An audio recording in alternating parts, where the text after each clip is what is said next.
Hello, everyone. Once again, Blue Star Saber here is here to discuss another episode of My Hero Academia, Season 5, Episode 5.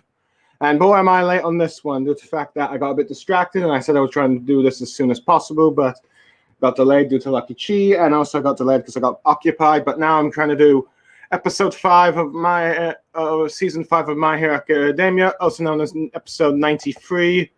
Let's see, beginning the second round of My Hero Academia. The title card, I think, is Operation New Improved Moves. But anyway, the episode starts with the first round, including with Eraser asking his students to comment on what they've learned, what they need to learn, or what they need to improve on. Let's see, with a Red Riot, saying that his outside combat, his quirk is very little, application on that stuff. And the fact that if it was a real fight, he probably would have gotten killed. Annie,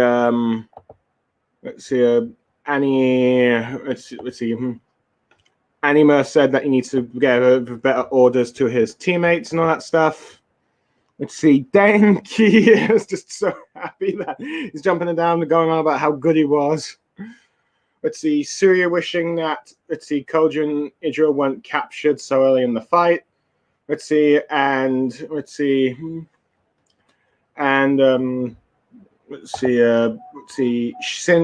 was a bit, frustrated about how inexperienced he was with the cloth fighting style and only was able to use 10% of what he did. You see with some people with some of the class commenting on how the ones that did the, internship arc have the most serious self-criticism. Well, Jiro,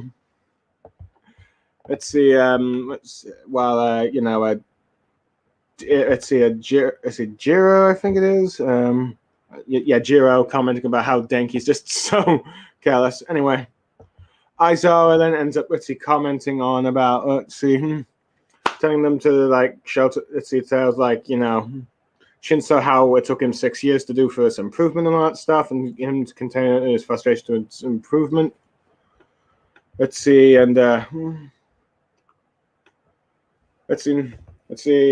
all that stuff, and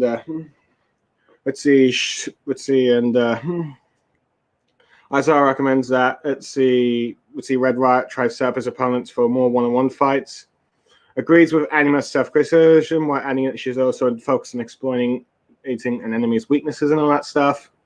He scolds Denki for not taking the match too seriously at the beginning, which results in his teammates getting captured, which his attitude ends up dropping.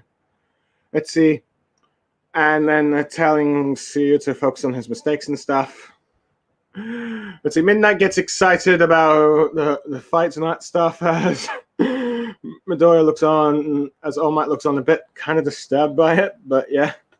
With Flad King telling his teammates that, if they had just focused on who was on who they'd be the main lead of their plan and all that stuff, and blaming the loss of their lack of cooperation, they might have been able to they might have done better and all that stuff. However, Momono from that class isn't too upset about the fight because he managed to learn quite a bit from his future teammate Shinso, and ends up trying to talk to him to learn about what they can do to beat Class A. Though granted that he's not really all into it as he is and that stuff. Anyway, you get the classes, other members of the classes starting to formulating a plan amongst Class 1A. Such as Tanya's team with Midoriya with his focus on what moves they move, with Pinky just thinking up all these crazy attack names. Ida playing this new move with his Bursto, and Bakugo just being follow me, and all that stuff. With All Might noticing the changed demeanor of his classmates and thinking about all they've experienced, we get flashbacks of the joint, with the internship, the sports festa, etc. Anyway, the second match now starts, which is, for Class 1A, we have Can't Stop Twinkling, or Aoyama, Creaty, Momomo, Yasuro, Invisible Girl, and Tsukuyomi. Hold on a second. Sorry about that. I was just cooking my dinner at the same time as I'm streaming this. Episode review. I'm a bit of a rush here. Up against Battle Fist, otherwise known as Kendo, Comic Man, also I know as manga for Gadashi, Shimage, or Kinkako Komimori, and Vanta Black, otherwise known as Shiakurinari. As during this, Kendo talks to Momo Yasura how, due to the fact that they've been in the commercial and asking her why she didn't appear in the Power Agent thing, people have been comparing them as comparing all that stuff due to the commercial and all that stuff. Ever since Yamamoto's like a better graded student than her, she's determined not to lose to her and all that stuff, and doesn't really like being compared, so she's looking forward to this fight. While Vanta Black and Tokiyama seem to comment about how they seem to be a bit similar with their shadow moves and all that stuff. So yeah, the match begins with let's see. Granted, just before the fight starts, let's see. Class 1A ends up asking about Kendo a bit, which Tetsu ends up talking about how her role in the class is like being the one that's like being the class representative and how smart and brave and all that stuff she is, being the big sister of the class. Talked about, let's see, how if it wasn't for her, they probably would be swallowed in by Momonomo's obsessiveness with Class 1A and all that stuff. So that's kind of funny. Anyway, the match starts with, with Class 1A, with Tokoyami sending Dark Shadow out to scout. However, he gets possessed by Vanta Black's quirk, which allows him to face through shadows and even control them and all that stuff. She's used a Dark Shadow to attack him. Eventually, they're able to break, free from the class and all that stuff. Mostly using, Aoma's,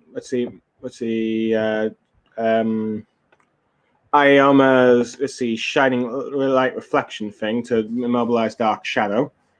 And then, Vanta Black ends up going back into the shadows and stuff as Tokoyami is preparing to face him, and feels like he's got a secret move planned out, Dark Fallen Angel.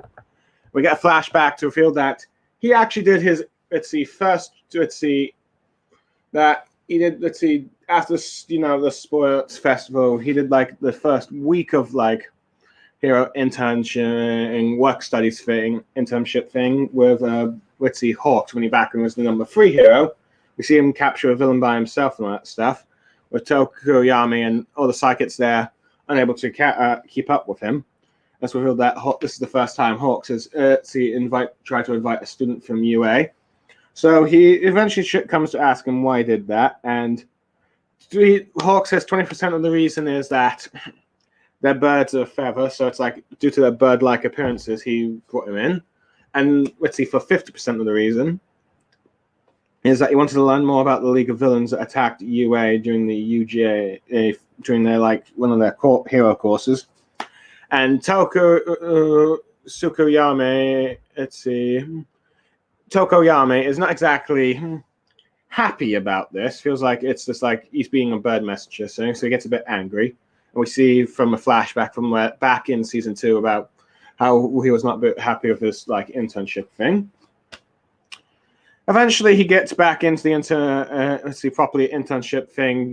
Where this is what he did as an internship, while Midoriya, Red Riot, Tsuyu, and Uraka did, the internship that led to the confrontation with the Yakuza led by Overhaul. He did it with Hawks and all that stuff. Eventually, Hawks revealed that during this, that 30% of the reason he chose Tokoyami is that he felt like he was wasting his potential and thought he might bring it up and all that stuff. After he takes him on for a ride to fly after a day, and reveals that he thinks that he does have potential in that stuff, and he's not really interested in training disciples, but he does want to see if he bring Tokoyami's potential out. So eventually, let's see the flashback sort of for the remainder 30%. So The flashback ends, and Vanta Black revealed that he just did that talk with Tokiyami earlier to try and set up a rivalry, making him think that he's targeting him, but in truth, he's actually targeting the other members of like Class 1A and ends up capturing, Ayamara, while Tsukuyomi ends up, but how Tsukuyomi is able to catch up with him as his Black Fallen Angel move is just like Dark Shadow, carrying Tokiyami as he levitates, and it looks like he's flying.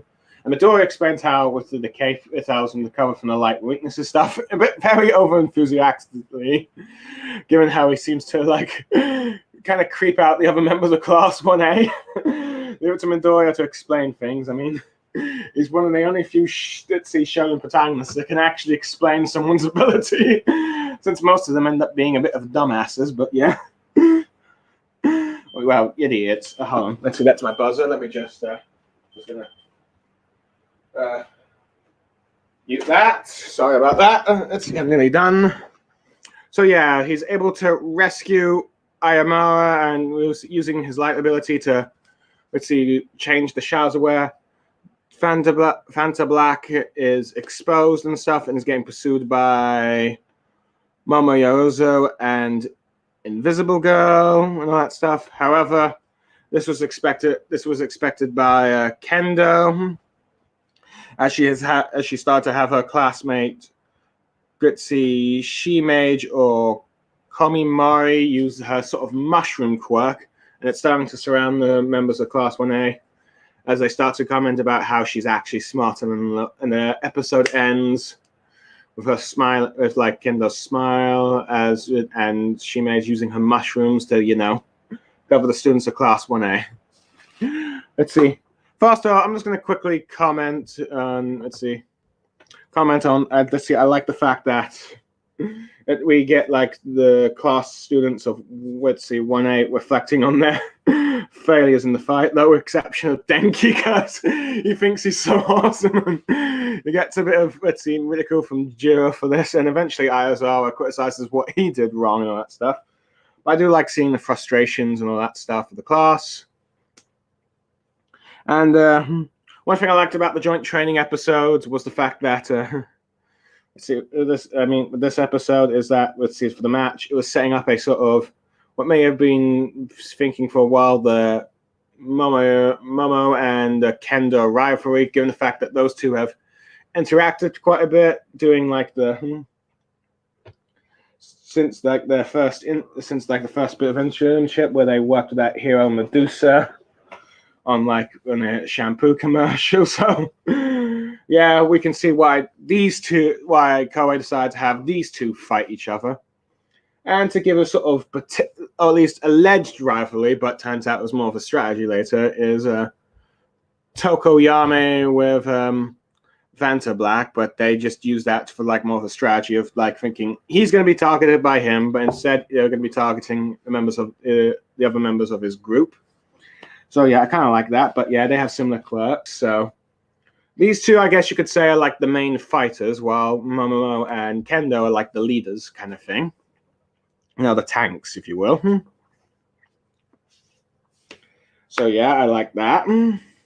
But I definitely say that this episode is mostly, of course, Tokoyami focused episode. I guess you could say it's a bit similar to how there was an episode in season 4 in which Red Riot was the focus of when he was enduring all those attacks from that.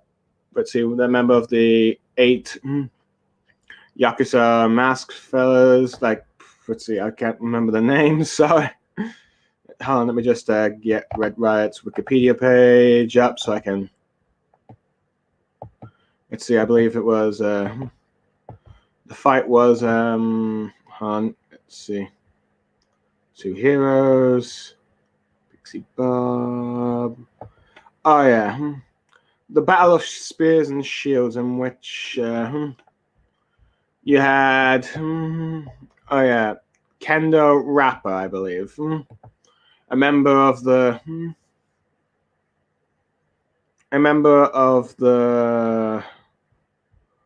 let's see, a member of the 8 Bullets. But yeah, so yeah, this is like a Tsukuyomi thing, and we learned that him and the Hawks have been interning for Hawks and stuff. And while we learn that Hawks is just mostly doing it for at first superficial reasons, such as they're both birds, and also he's interested in like the League of Villains. So Tsukiyama, of course, is not going to be happy about this because he feels like he's being wasted his time. But instead, especially during the first time he did the internship, but then the second time he came over, Hawks reveals that he does see potential in him, and gives him the idea of learning how to fly, given the fact that he is bird-like with his dark shadow, which we get explained by Midoriya, and it's a pretty funny explanation. I will admit. I liked it enough and all that stuff, so yeah. Yeah, Midoriya, like I said, smart person, all that stuff. Like, let's see, shonen protagonists can actually explain stuff, a bit too enthusiastically at least. So there you have that. And it gives them a sort of brief advantage, however, and we see why Kendo is considered the smart one of Class 1B, as she anticipated that this would fail, especially if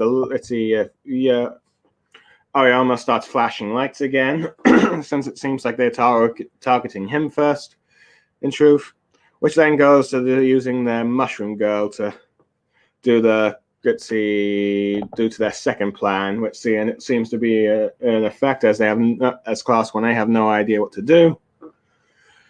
So yeah, it looks like Class A is in trouble. For that cliffhanger of the episode.